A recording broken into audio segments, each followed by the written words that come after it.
without further ado, I give you Richard Benishai. Thank you, Brian. Okay.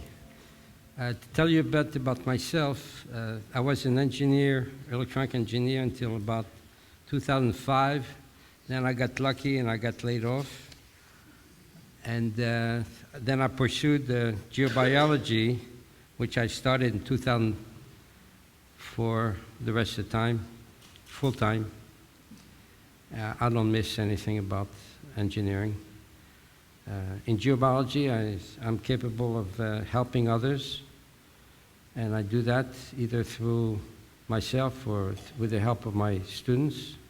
As Brian said, the entire world, we're kind of getting on to every country and everything that's negative and so on. And we're making a change. It may not be obvious right now, but that's because the way run the way they're supposed to. And we're helping in making a change. I teach in about 7 different countries. The United States is one of them. And I have students from all over that work with me once they have taken some courses, and once I taught them how to do the work for the good of the planet. Okay. What I'm going to show you now is something I started way back when I was taking one of my first courses in France. I was learning then. That was about 2002. And the teacher there, he said to me, why don't you look at the high energy places in your country? He meant Israel. I said, okay. Because prior to that, I used to go to France and would go to Strasbourg, that's where my brother lives, and I used to learn around there, and I used to visit the cathedral. There's a big cathedral there in Strasbourg. I used to spend days and days there, taking notes and so on. And I said, why don't you study the places in your country? Okay. So I went back to Israel, and I did study, and I did start. I found some high-level places there and started to work on them. Then I was told to work on 18 places altogether in Israel, which I did. Took me a period of 3 years, and I wrote a book on it. And so for years and years, I studied churches, and I even teach a course on church geobiology in churches. I teach that course in different countries, except the States, because here you don't have anything that's old type. By old type, I mean a construction done before 1300, 1400. Because after that date, the Templars were all dead. They were killed by the church. And they took with them all the knowledge. And of course, some people maybe knew some things, but everything was done. The Templars were the ones that used to build most of the cathedrals and the big churches. They had a lot of money. And they were like Western Union for those days. In other words, if you wanted to transfer money, let's say from France to somewhere in Spain, well, they would write you out a note, and then you would take that note and go to Spain, to the place where they told you to go, and you would get cash. Or you would send a note to somebody, and they would get the cash. Pretty much like Western Union today.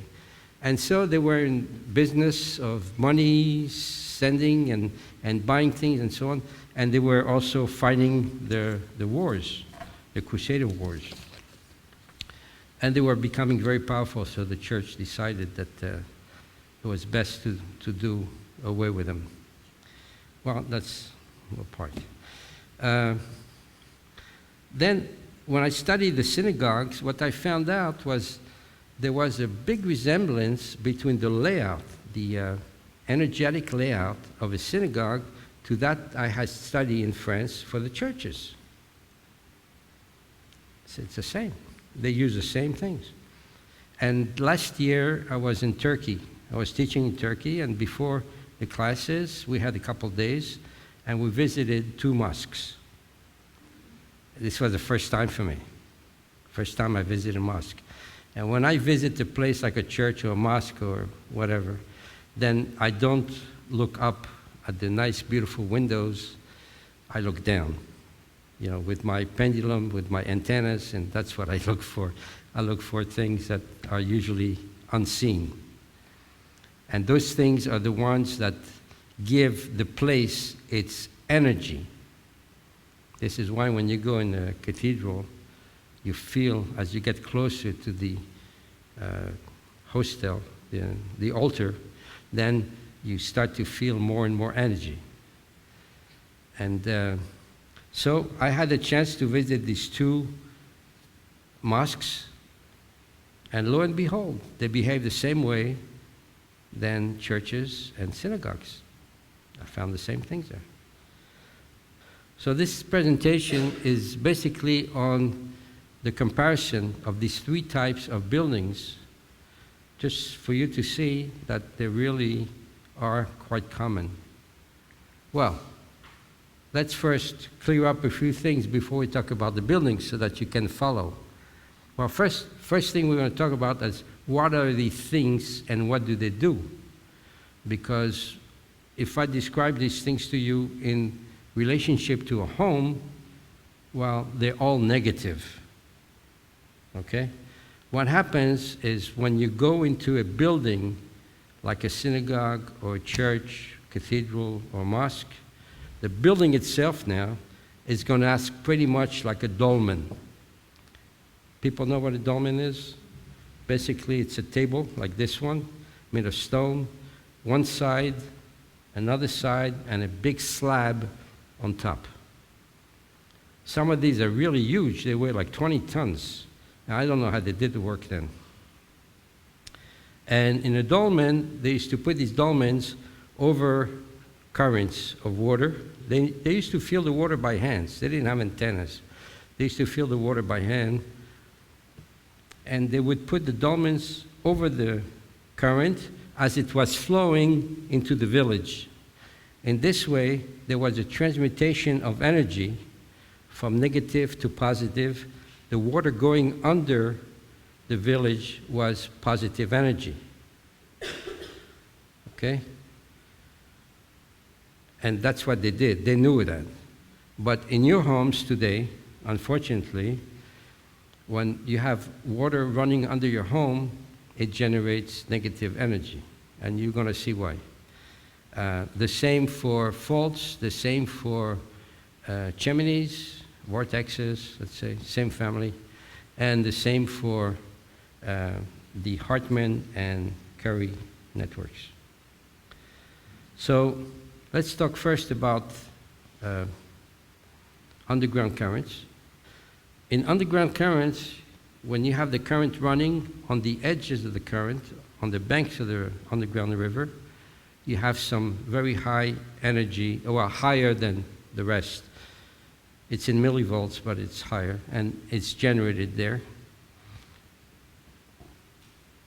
And you can feel that when you go over with the antennas. To detect the current, you can feel the antennas open up then. And the currents are negative for us, mainly because of this. What you see there, the Greek letter is called the gamma. Those are gamma rays coming from outside of our atmosphere. Of course, some of them come also from inside the Earth, because the Earth there is in fusion, very high, 4,500 degrees Celsius. And the ones from below we don't care about, because they're not going to bother us. But it's the ones from the top that come, as you can see. There are some coming from the top, from outside. They're created by the sun, by other planets, and other places in the cosmos. They reach the Earth, and as we are sitting here, they are bombarding us. They come through our body and keep going. When they come through our body and keep going, we don't have any problem with it. Now, these little particles, gamma, they're just about the smallest thing that you can think of. They're the size of an atom. That's small. They have a tremendous mass in something like 100,000 kilo electron volts. It's like you're putting a tank into a grain of rice, and you just throw that thing, it's going to hit. So it goes through everything. It goes through our flesh, goes through wood, stone, steel, even through lead, and stone, of course. So it reaches down underground. If it didn't go through you, goes down, or even if it went through you, it still reaches down the ground, and it keeps going. The only thing that's going to stop that alpha ray is water. Water underground is not pure. If it was pure water, it would keep going. But there are particles in this water, and the water is going to reflect that gamma ray and absorb at the same time part of its energy. Like 70% is absorbed by the water. The rest is reflected back up. Now you have a gamma ray which is quite weakened by now because it went through a great distance, hit the water, it's going back up to the same distance of ground and stone and so on. And by the time it reaches our body, as you can see in this drawing, by the time it's already weakened and it's going to be blocked by our body because we are 70% water. Well, when it's blocked by our body somewhere, by some cell, it's going to stay there. It's going to radiate. The radiation is ionizing, meaning that it's going to change now the cell structure. And when you have a lot of these cells which are being changed, then you develop what we call a growth. And I'm talking about cancer. Or it can be something less of a cancer, but just as bad. That's how things happen, because we were born to be healthy, not to be sick. So the Mother Earth that we so dearly love, at the same time makes us sick. Well, we're renting the place. It's her place. We're here temporarily. So underground water can cause very serious problems. And once we have blocked the underground water in a home, and I teach people how to do that, it's not difficult. Once we block that, then we got most of the problems licked. And, okay, so we see that in homes, underground water is very negative. By negative, we mean not good for our health. Positive is good for our health, right? That's the definition. When the water enters the church, right at the very line of the building, you're going to have a transmutation of energy. It's going to go from negative, there's going to be maybe half an inch where it's no man's land, You don't know if it's positive or negative. And then as you move in forward with the pendulum, it's going to be positive. So there is a transmutation of energy which is clearly defined and caused by the building, which is the church or whatever, synagogue or what have you. Now, that's how it works. And I thought that you should know that underground water acts differently under homes and under religious or places of cults. Next thing that is a problem are underground faults. Now, underground faults in homes can create havoc. If you sleep on an underground fault, and you have your arm on it, when you wake up in the morning, your arm's going to hurt bad. If it crosses your legs are going to hurt badly. Underground faults are kind of rare under people's homes. They're rare. That's why I don't consider them as a number 2, but as a number 3, because, yeah, they hurt a lot, but you don't find them under every house. Thank goodness. And faults are a displacement of the underground. Whether it's, you can have also sand on one side and earth on the other side. You can have rock on one side and sand on the other side. Where you have a difference like this in the terrain, that's called a fault. You can have also a splitting of the rock. That's a fault. And of course, here in the United States especially, and especially in some cities or villages, you had so much gas, radon gas coming up that people had to actually move to another, just abandon everything and just move to another place. You have, relatively speaking, a lot of radon gas here in this country. Some areas, not everywhere, but. And these faults allow also the gamma rays that come from the Earth to come up much easier than if there was just plain rock. Okay? Because now you got a fault which may start like way, way, way down. And the gamma rays are going to go up much easier than if you had solid rock. Okay, so faults we established, I think, that in homes they're not good. What happens in religious buildings? In religious buildings, when we are going to build one, we're going to look for a fault. I have never seen a religious building, a place of cult, if you like, which has not a fault at the entrance, in the middle of the door. I have not seen a building yet. So the same thing happens with faults as with water. The energy, it's transmuted from negative to positive. And the third thing on the list, cosmetic telluric chimneys. These are entities. They're created by Mother Earth, and they created so as to, it's like a tool, like a vacuum cleaner in your house. They're supposed to take the negative energy, which is in the planet, inside the planet, and guess who puts this negative energy in there? Who? Yeah, you and you and you. Men. We create the negative energy on this planet. When the Creator made the earth, it took 7 days, that was quick. 6 days, and then he rested the 7. But when he made the earth, then he didn't make anything negative. Everything was positive. Man comes along, the legend, the story, Abel and Cain, that was the first blood that spread. And ever since then, we've been doing nothing but putting blood on the ground and negative energies, and you name it, we do it. Even the thinking that you may have, okay?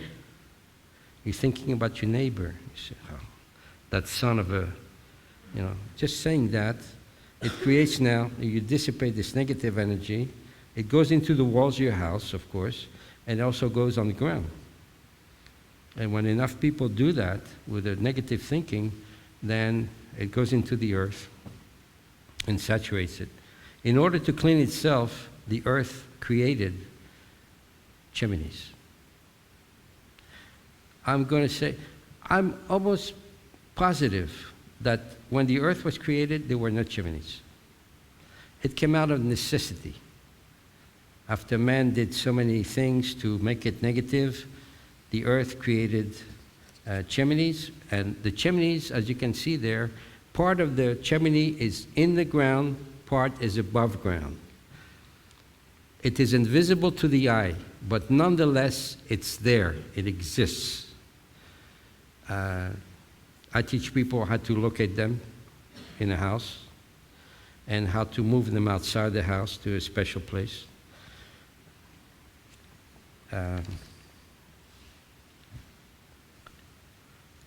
Chimneys will take the negative energy from the ground to the bottom, the root, what you call the root, and send it up through the center corolla. It's like a funnel. Sends it up to the cosmos. I know where exactly it's going. I know that. But I won't go into that now. And then positive energy is taken from the cosmos by the big funnel and goes down through the chimney, through the heart of the chimney, into the ground, and the root dissipates this energy. So it's an exchange of negative to positive chimney continuously. So the energy one time goes up, that's the negative energy going up and out, and then the energy goes down, and that's positive energy coming into the earth. So now you all know a little bit about chimneys. Chimneys are used extensively in places of cult to bring high energy to the place.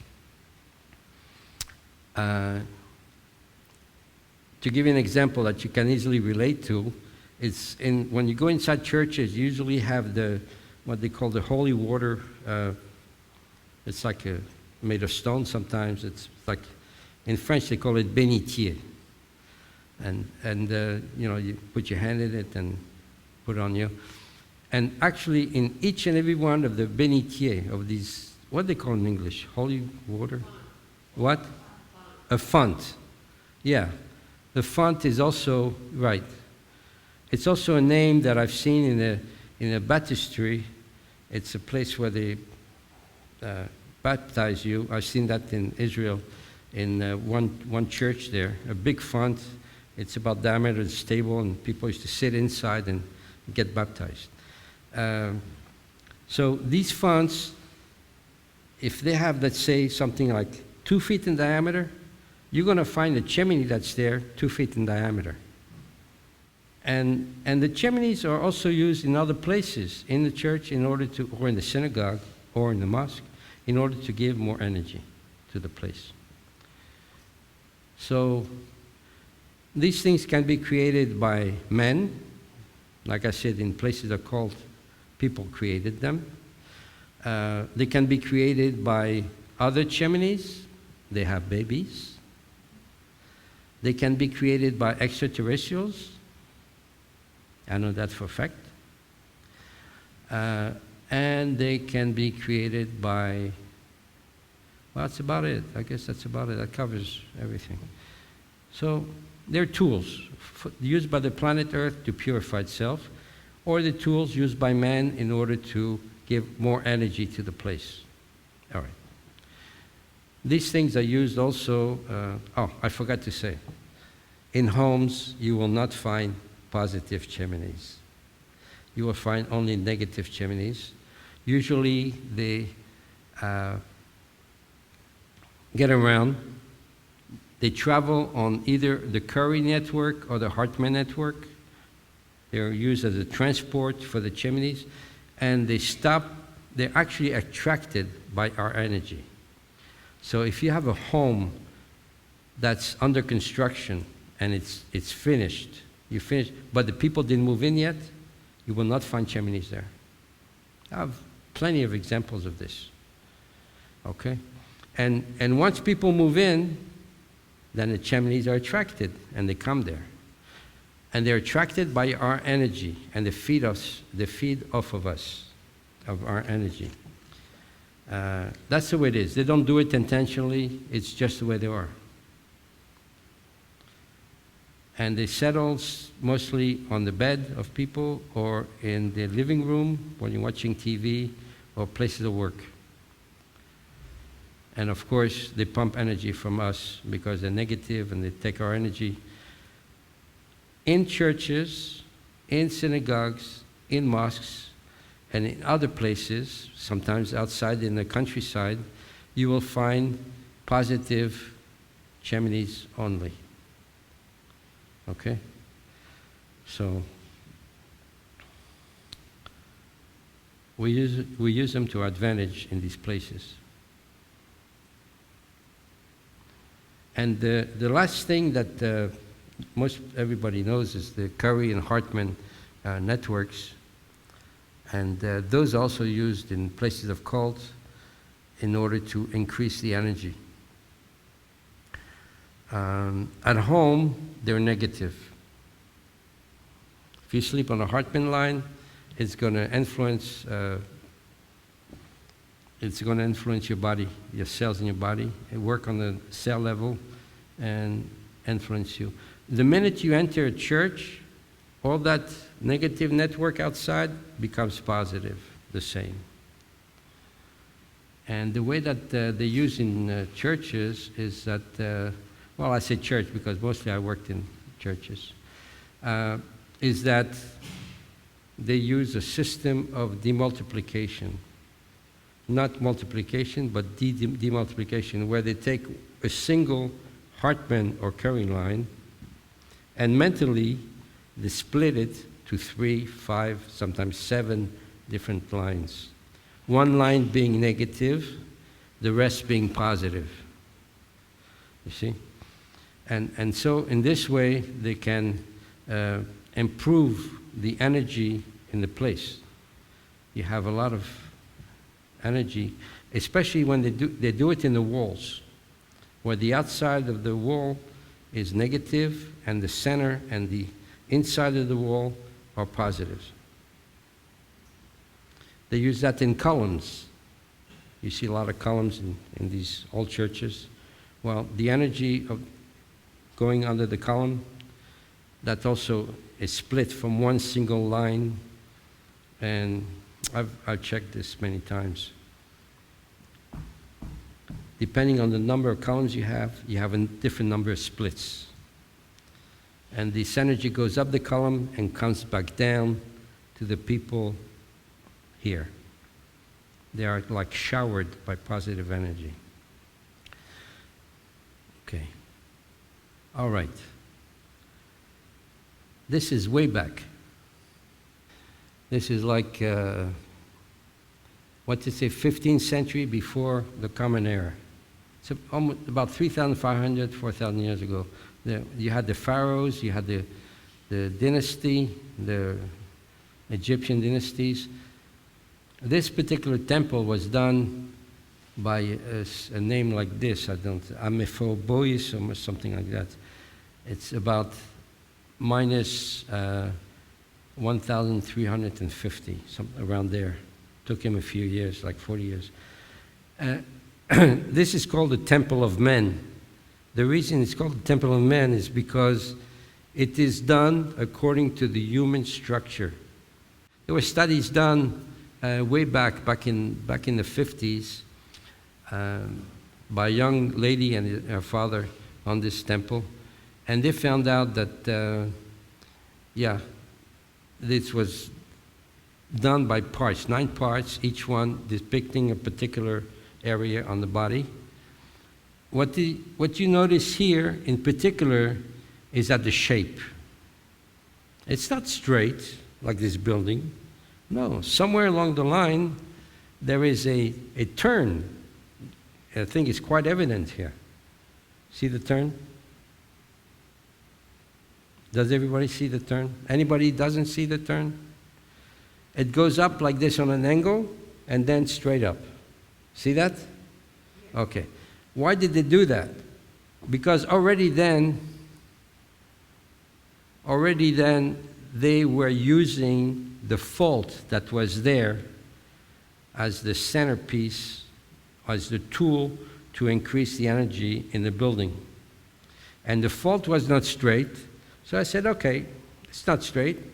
They build the place according to the fault. They didn't worry too much about aesthetics, and that's what they did. That's what you got there already back then. They used the fault in order to, and you can see also the blue lines. The blue lines are underground water streams. Of course, they're outside, they are negative. The minute they enter the temple, they're positive. Okay? And you can see that they placed a lot of the important locations in this temple, they placed it over crossings of underground streams, which is what is being done which was done when construction was done for churches and synagogues and so on.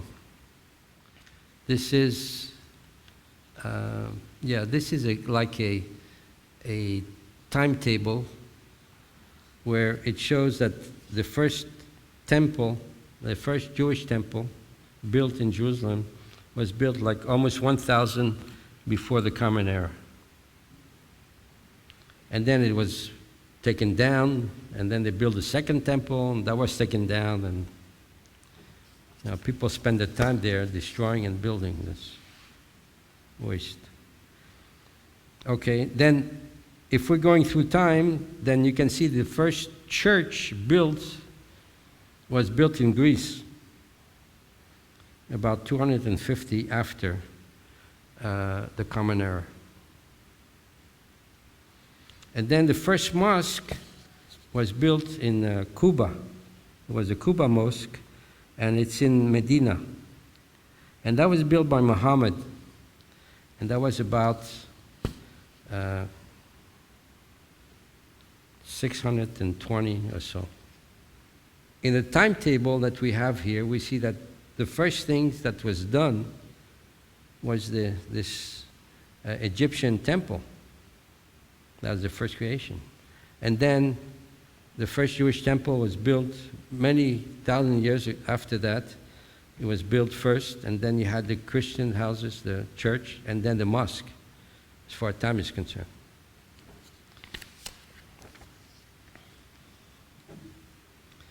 So we can assume that I used to say the synagogue was a model for the others, but I would say more now today that the Egyptian temple was the model for the rest of the religious buildings.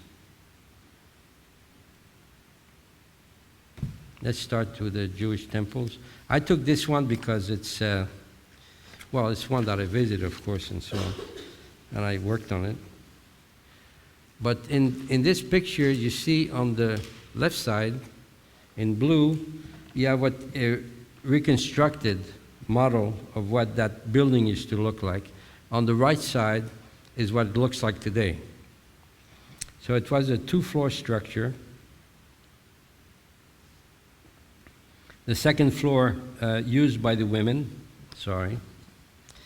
that's usually the case in most places, is that the women are separated from the men. It's also true in the mosques, but there's some good reasons for that. And then one side of the building, the right part, was used like a hall, like a community center, where people used to go there and buy things, sell things, and just have a drink together maybe, or what have you, or play games. And the left side was the actual synagogue. You can see there are still some columns left there.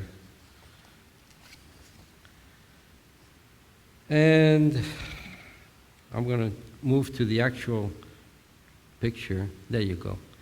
I did the analysis of that synagogue, and what I found out was that the Hartman and Curry lines were exactly under the center of the columns.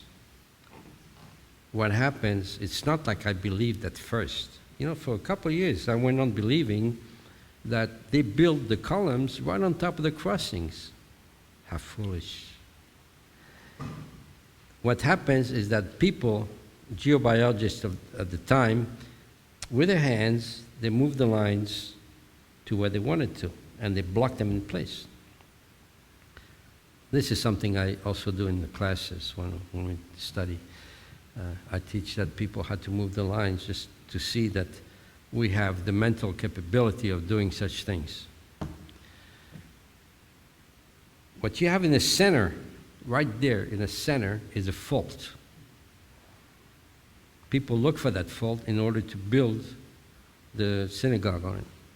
Now, this synagogue was the one that Jesus used to attend as he was a youngster, maybe 25, 30, and he would preach there. And what you can also see on this is that right where the fault is, you also have an underground current running the whole length of the building. And you also have an underground current running at the top of the building where the altar was. So now you have a water current. You see, this is the altar. I'm not preaching today, I'm off duty. This is the altar, and you have one underground current exactly the length of the table, the width of the table, going from one side to the other. And you also have another one going straight down to the entrance and out to the back. So you have a crossing. The energy of that crossing, of course, both currents are positive, right? So it's very high. And at that place, it's a spiral vortex. One side of the vortex is positive, the other side is negative. So of course, inside, where the water crossing is, you have the positive spiral of the vortex, and the negative side is way outside in the back, where it doesn't bother anybody. So what you have is when you walk into the building all the way to the back, you're going to see an increase in energy as you're moving to the back. Systematically, it's going to go up.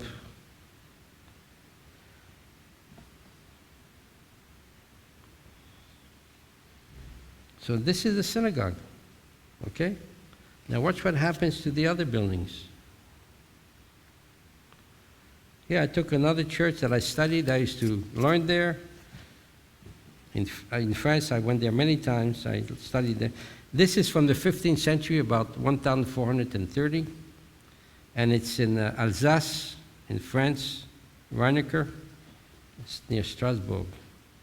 Very interesting things about that building. I read about it. I got the measurements for it. And what happens is that the nave, you know what the nave is? It's the main center part of a cathedral or a church. It's the nave. The dimensions of the nave are like 1490, 14.9 by 9 meters. Now, I don't know how exact these things are, but if you divide one by the other, or if you take the golden ratio, which phi, you take phi, which is 1.456, 1.618, yeah, 1618. If you take that and you multiply it by the width, you're going to get the length. So that church was built according to the golden number. The first temple in Jerusalem was built by the golden number. The Cathedral of Strasbourg was built by the golden number. Many things were built by the golden number. And also, the angle of the roof, I don't know if I see it here, if I show it. Yeah, you have it here. You have the main roof. You have an angle there which is exactly 72 degrees. Now, 72 is a number, like a magic number. Okay? You have 72 angels. You have 72 degrees in a pentagram. And you know, pentagram is something very powerful, energetically wise. It takes negative energy, transmuted to positive energy. You will find the pentagram, it's got nothing to do with religion. It's a symbol. It dates back, way back. And you will find it in different places. Like in mosque, you'll see it on top of the minaret, top of the tower. You'll see the pentagram. Pentagram is a star with 5 points. So if you take 360 degrees for an entire circle, divide that by 5, you're going to get 72. And also the pentagram is a very wonderful figure because inside the pentagram, in the center, you have a pentagon, not only in Washington, D.C. You have a pentagon, then in that side of that pentagon, you can put another pentagram. And you can continue like this for infinity. You have in the body, how many chakras do you have in the body? Mainly 7. There's another 65, making it 72 chakras in the body. Most of the time we just consider the 7 principal ones. When Pharaoh died in Egypt, well, that's where he lived, there were 72 days of mourning for the Pharaoh. 72 days. There are 72 names of God in the Hebrew religion. So you can see that this number, 72, which was put in that roof, was done intentionally. It just didn't come up like this. In order to increase the energy in the place. Let's take a look at the floor plan of the church. There you go. Now look again. This is a church, not a synagogue. You have a fault running through the center, right in between the 2 doors. There are 2 doors in the front. Right in the center, there is a fault. Right in the center, there is an underground water stream. There are 2 altars, one near the very top and one lower. Can you see that? Yeah. And under these altars, you have also a cross stream under each one. That's probably why they put the altars there. Well, you don't always have actual water in churches. You know, that's not too easy to have everything there, all set up for you. To have a fault and to have underground water and another one running across the table. And it's not too easy to find that. So what people do in those days? They went to a riverbed, not too far, and they took out stones from the riverbed and they indicated the order in which they took them out. And then they laid them out under the groundwork of the church so that the stones would be the same positions that they were in the river. Now stones, there's the memory of water. Okay? They remember water. So when you go and use your antennas to look for the water in the church, they're going to open up because you have stones there with the memory of water.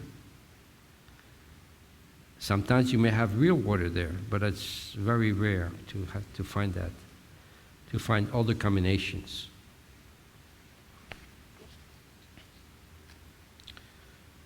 Again, you have at the main altar, you have a spiral from a vortex, positive spiral. You go outside in the back of the church, maybe 50, 60 meters, you'll find the other negative spiral because one has to be positive here and to balance negative spiral outside. And this is where this is the maximum energy location in the church. They put the hostie, how do you say, what they give the what? The host, yeah. In French it's called hostie, I don't know. And they give that, they're located inside the little tabernacle, and that is the highest energy location in the church. Okay. So what you see here is that we have a direct commonality between a synagogue and a church. And this I knew all along because I worked in both. And the surprise came last year when I went to this place and another place. This is the mosque in Turkey. Izmir, if you look at Turkey, like this is the left side and the right side over here where you have Constantinople or Istanbul and so on. Well, Izmir is on the very west end of Turkey. That's a big city. And we went, this place here, Ulu Cami Mosque, is in a small village called Birgi. We visited the place. It's a simple looking building. Okay, it's nothing fancy. And it was built in 1312. Now, if we take a look at the inside, okay, what's it look like?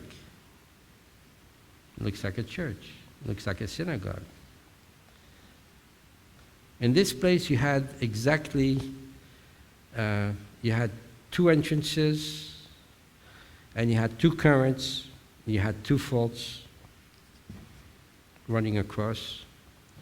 And what is amazing, in every case where you're going to measure a current entering the place, the door, the entrance, is going to be exactly the same width as the current width. This was done intentionally.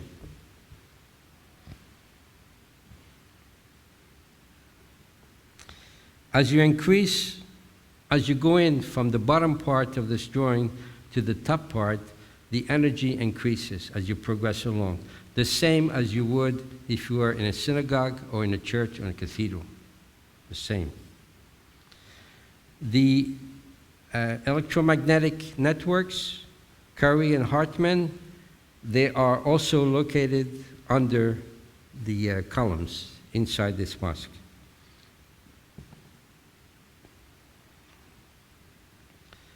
You have a place there in every mosque which is called the mihrab. And the mihrab is, if you look at the top of the drawing, you may see there's a circle there, right? Circle. And that circle is located, that's the spiral, the positive spiral of the vortex. The negative one being in the back, way out back. I found it also. And that mihrab is a place which is oriented toward Mecca. And this is the highest energy point in the place. I wrote here, I'm not sure you can read it, but that place is at 3.4 million bovis, whereas the entrance, the first column at the entrance, was 800,000. So you see the tool that they use there, they use the vortex, and sometimes they use also chimneys inside mosque, but they use the vortex in order to increase the energy at that particular point. It's the same system that you find in churches and in synagogues. Same system. And when I saw this, I was simply, well, I was overjoyed, you know. I get my kicks out of that. And I was overjoyed, and I was also very much surprised. I was surprised. Because basically, we're all the same. And let's see if I have some conclusions here to show you. Yeah. The final word. They're all doing the same thing. Starting from Pharaoh, you know, way back in Egypt, until the last ancient building was built. Every building, whether church, synagogue, or mosque, by its form, is going to change the energy from the outside inside. Negative to positive. The thing to do when you go into a church, well, here I can't tell you to do that here because the United States was, well, not the United States, even the Pilgrim and so on. 1492 is when Columbus came. 15th century, etc., when they maybe built the first churches. Okay. And then you don't have this type of buildings in this country. That's why I don't teach this course here. What can I teach? You know, I can teach you in Turkey. I'm going to teach you in Turkey in June, second part of June. I'm going to go there teach this course about churches and mosques. And I can teach you in France. I can teach you in Portugal. everywhere where there are some new churches, some old type churches. And that's it for that. I hope that you have any questions. You have to talk loud. Why doesn't the house change the energy the way the church does? Well, because the house, well, no, the house is built just any which way, with no considerations for energy. If you were to build a house using the same guidelines you have here, in other words, use your cubit or use the gold number, or use square root of 2, square root of 3 in your dimensions of the rooms. If you did that, if you considered underground water, if you did all these things, you may get something like that. But today we build, how do we build? We build with concrete and metal. That's not very energetic. As a matter of fact, concrete, it spits out pollutions for like 10, 12 years, bad gases, until it's cured. And so that's why you have places of cult or religious buildings with high energy, because they were particularly designed to do that in order to elevate your spirits. I like to teach the course with the churches. I like that. I'm Jewish, but I like to teach the course. It's got nothing to do with it. I don't teach religion. I teach geobiology. Cathedrals that you see in France, they all built before 1400. All the cathedrals. Reims, Poitiers, Nîmes, Strasbourg, Paris. You know the cathedral in Paris, Notre Dame? When you go inside, it goes straight, and then all of a sudden, it goes to the side. Why? You should know now why. Because the fault is crooked.